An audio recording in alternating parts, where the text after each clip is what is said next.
Guys, the sucker prop from Savage Gear is finally here. This is a really cool topwater. I'm going to show you why real quick. First and foremost, you can see it.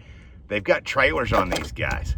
This is a really neat feature where this is already on that stock BKK hook coming off here. You have a grub retainer on some models, so you can add whatever color grub you want, whatever you want to do to enhance the overall, profile of this, change some color up, whatever you want to do on that topwater to mix it up, you can do with this grub retainer.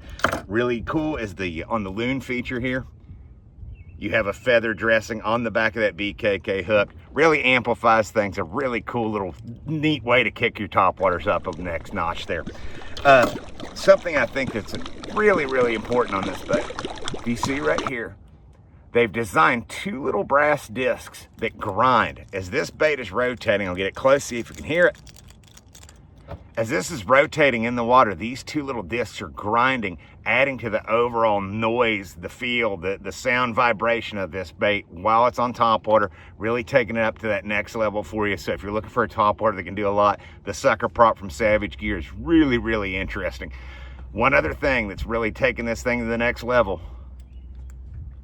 hole in the blade. So this is a non-bendable, really solid blade. It's not going to give you any trouble or any fuss while you're on the water.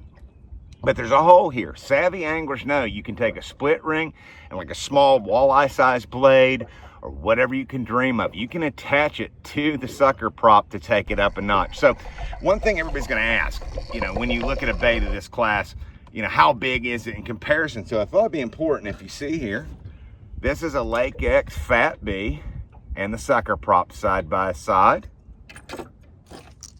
And there's your Livingston Lures Big Mac. So you kind of know what class you're falling into, so when it's going to be appropriate on the water. As they say in Wisconsin, there's never a wrong time to throw topwater until it bounces, right? So unless it's ice, you can probably get some topwater action going in a lot of different places you fish. Check it out, the sucker prop exclusively available at the Musky Shop. I'm going to show you just a couple quick tricks on how to catch more fish on topwater. All right, guys, I'm going to show you a couple tricks on how to catch more muskies on topwater. So the right rod and reel setup is very important, believe it or not. Most guys are going to tell you, and I prefer to fish topwater slow. I'm still using a high-speed reel, which is going to allow me to, pick up line when I need to and really deal with the fish, because quite often they're going to come at the boat, so you want a quick line pickup when you're working these topwaters. Pairing that up with a 9'6" Musky Shop shield rod. I like the long rod for big figure 8s, and also something I'm going to show you here to catch more muskies on topwater. So as we make our cast out here, most anglers are going to pitch this bait out and just kind of keep the rod angle low and just start turning the handle. What's happening with braided line, because braided line floats, it is actually adding to the surface tension of this entire equation. So if we have a low rod angle, we have to reel at such a speed that it allows that braided line to move through the water as well as turn the tail prop. You can work topwaters far slower with an elevated rod angle at the beginning of each cast.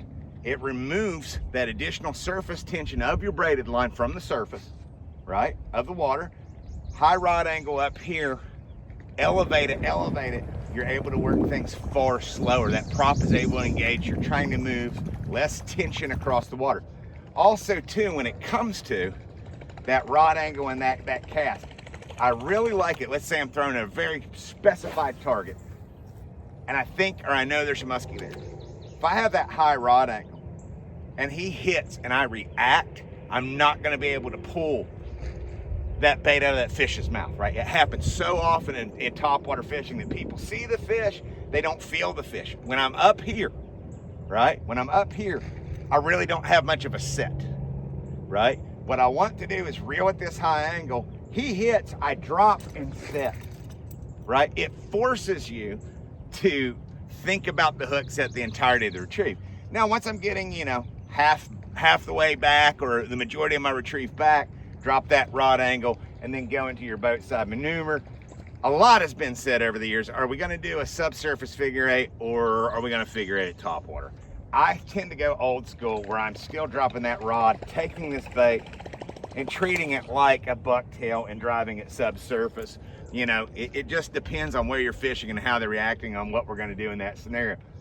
However, that high rod angle is really going to help you catch more fish out on the main part of your cast. It releases the surface tension, really focuses all that activity just on the bait, and allow you to work these things far slower than most other applications when you're doing this. So start out with that high rod angle, lower it as you come in, right? One more time. High rod angle. We're reeling, reeling, reeling. As the bait's coming in, we're dropping that rod angle with it. So we're raising and lowering as it comes in, guys. Check it out, that new sucker prop from Savage Gear. It's at the Musky Shop. It's gonna put more muskies in your net.